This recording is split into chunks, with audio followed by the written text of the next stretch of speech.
Welcome back to Listening to Reading. We're going to continue on in Gertrude Chandler Warner's third book in the Boxcar Children, The Yellow House Mystery, which of course is on Surprise Island. Chapter 11 is what we're on today, and it's called Old Village. The Old Village, if you remember, Joe said that they had a long trek on the water before they got there, and there wasn't much there except maybe a couple of houses and a store, if I remember from the last chapter. Anyway, let's get into it, shall we? The next day was just fine, just as Joe had said. It was so fine that the children could hardly believe that there had been such a storm. But now hungry they were. "No breakfast today," Joe called out in a loud voice. "Think you can take it?" "Oh, sure," said Benny, "but I hope we can have some dinner." "Well, I think we can. We can surely find something to eat when we get to the old village." "That's where we'll find Bill," said Benny happily. Henry and Alice started with a will to take down the tents. Violet and Benny began to roll up their blankets, but Joe did nothing. He sat down on a log and seemed to be thinking. This was not like Joe at all.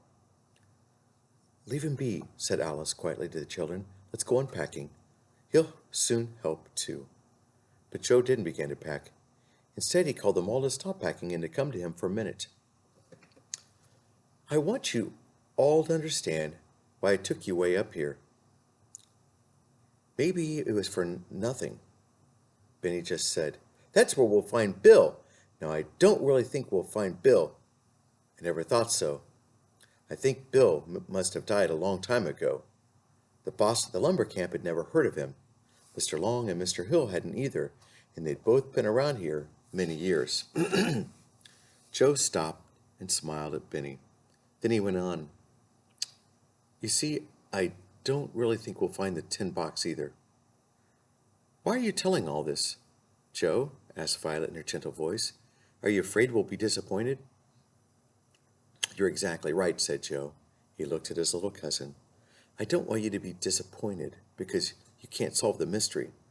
When we get to Old Village, I don't really know what to do next. I thought maybe we might get a clue to the tin box, but we may not." "I don't care, Joe," shouted Benny. "I've had enough fun camping even if I don't find Bill." "Oh, yes, we've all had lots of fun, Joe," Jessie broke in. Joe's face brightened. "Did you really? Even if we don't find a thing?" "I hope so. That's why I brought you so far. I thought that we'd have fun together. Anyway." "Don't you worry any more, Joe," said Henry. "Camping is the thing we like to do best in the world. It makes us think of the old boxcar days and last summer on Surprise Island." "But you don't mind if we still look for clues, do you?" "Mind? Not at all. I expect to look for clues myself. Just don't be disappointed, that's all." Then Joe hurried around and began to pack with a will. This time the children were glad to see a smile on his face. "We'll paddle faster today," he told them, "because we are so hungry. We can't see Old Village from here because the lake turns, but we ought to get there by noon." Into the canoes went the things again, and into the canoes went the 6 people. Off they went on the last part of their long journey. They paddled for a long time. All at once Benny asked, "Joe, what would happen if I put a gray ghost fly on a line and threw it into the water behind the canoe?"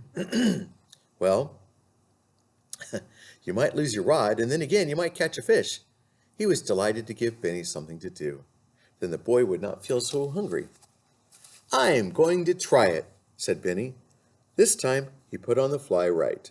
Then he threw the line out right behind the canoe. "What are you trying to do? Break your rod?" shouted Henry from the other canoe. "No, I'm fishing." On they went. Benny watched his line for a while. Suddenly, Henry shouted, "Benny, there goes your line." Benny jumped up and caught it just as it was about to slide out of the canoe. "Boy, you got a big one," cried Joe, stopping to look back. "Remember, pull him in slowly. Don't you lose him. Don't get excited, whatever you do." Violet smiled. Joe was as excited as Benny.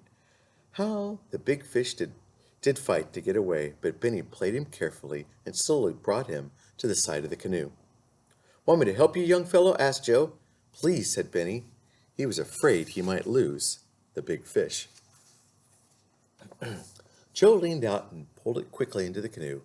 A big lake trout and a beauty, he cried. He will feed us all. Too bad you didn't catch him yesterday. Isn't that always the way? Cried Benny. We starved yesterday, and now just as we near a store, we catch a fish.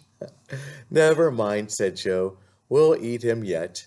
He took up his paddle again. It was almost noon when they went around the last look. Then they could see a road that came right down to the beach from the old village. Here we are at the end of Bear Trail, Alice said, laughing.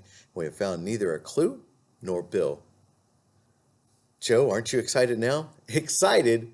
Yes, I am, and I'm hungry too. Look ahead at the beach. See that man waiting to meet us? Someone always meets the canoes. Joe and Henry paddled faster without knowing it. Soon the canoes slid up the beach. The man helped pull up the canoes. Hello, strangers. Taking the Bear Trail trip? Here's a picture of our heroes in their canoes, and you can see the man coming up to greet them. Looks very nice, doesn't it? Yeah, look at, I don't know if you can take all that in. Yes, said Joe. Right now we're looking for some place to eat. These children are almost starved. Is there any place to eat in the old village? Yes, sir. I rent it myself. I call it Jim's Place. I'm Jim Carter. I'll cook you anything you want. Bacon, ham, deer, hamburger. Oh, hamburger, yelled Benny. I want hamburger. So do I, laughed Jessie. Jim laughed too. Leave your things, he said. Nobody will take them. My place is right up the road. The children saw it at once. There was a board over the door saying in black letters, Jim's Place. They all walked down the road toward it. I suppose most of the campers eat with you, asked Joe. Right, said Tim. They stay overnight sometimes, then they go back to Mr. Long's store by road. We may do that, said Joe. Jim's Place was the biggest house in Old Village. As they went in, they looked around, and everything was very clean. Then there were 3 tables and a delicious smell of onions in the air. I love the smell of onions. I won't be long, said Jim. Sit down and make yourself at home. Hamburger and onions and potatoes for everybody. They sat down and looked at each other. They could hardly wait. Their stomachs told them it was long past time to eat. Soon, Jim came in with big white plates filled with hot food. Eat all you want. More in the kitchen. I just made 2 big apple pies. Maybe I can find some cheese to go with it. Everyone began to eat. Never did food seem so good to the hungry children. You see, we didn't have any breakfast, Benny said to Jim. Jim laughed. That's really true, said Joe. We got caught in the rain and lost most of our food. Too bad, said Jim. He went into the kitchen to get a pie. Soon a whole pie had disappeared and some fine yellow cheese, he had found. Oh, I do feel better, cried Violet. I'm ready for anything. Glad to hear that, said Henry, looking at her. You do look a little better. Then Alice said to Joe, we ought to stay in Old Village for one night anyway. I think Violet ought to sleep in a bed in a house. You can do that all right, answered Jim Carr with a laugh. You see that little old house across the street? I don't really own it, but I take care of it. It's been empty for many years. When campers want to stay overnight, I let them use it. I bought a lot of folding cots. The campers don't seem to mind sleeping there in a room. Jessie stopped to count. We wouldn't either, she said. Right, said Alice with a smile at Jessie. You and Violet and I in one room, and Joe and Henry and Benny in another. There are 2 rooms, said Jim. 3 with a kitchen. Henry said, my, everything is working out well, isn't it, Joe? Is there anything interesting to see in Old Village, Jim? Oh, yes. Some people go hunting for deer and moose. Then there's an old hermit over in the woods. Lives all alone. People like to catch sight of him. He looks so strange with his long white beard. Then there are Native Americans up the road. They make baskets to sell. People always go up and watch them make baskets when they stop over. Oh, let's go see them, said Jessie. Do they mind? Are they old? No, they don't mind. They like it. Yes, one of them is very old. He has lived there all of his life. Loves to talk. Said Benny, looking at Henry. That's what I say too, said Henry softly to Benny. You mean the old Native American Indian might give us a clue?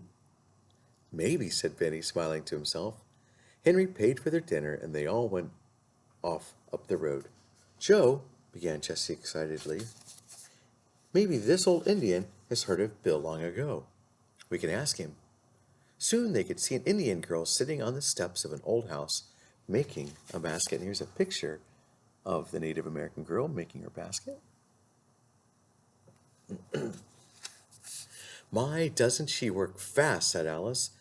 See her fingers fly. I wish I could learn to do that, said Violet. You can. I will teach you, said the Native American girl, who had heard every word. It is not hard at all. See, I have just started this basket. See, I go in and out, over and under, with this sweet grass. The girl worked slowly so that Violet could see what she did and how she did it. Soon she held out the basket. You try it now. Violet took the basket, and soon her clever fingers were going in and out, over and under, just as the girl had done. Wonderful, Violet, said Alice. You can do anything with your fingers. Yes, she can, said Henry, smiling. Then he thought surely Benny would say something about his sister, Violet, as he always did. He looked around, but Benny was nowhere to be seen. Oh, where is Benny? He called. Benny! Benny! Shouted Joe as loud as he could. But there was no answer. Benny had disappeared. And that's the end of chapter 11. Chapter 12 is just a continuation on. It's called A Hunt for Benny. Do you think they'll find Benny? I'm sure of it. Otherwise, would there be another Boxcar Children with Benny in it? I don't think so. Anyway, hope you've enjoyed your time with the Yellow House Mystery today. And remember, keep on reading. Thanks for joining us.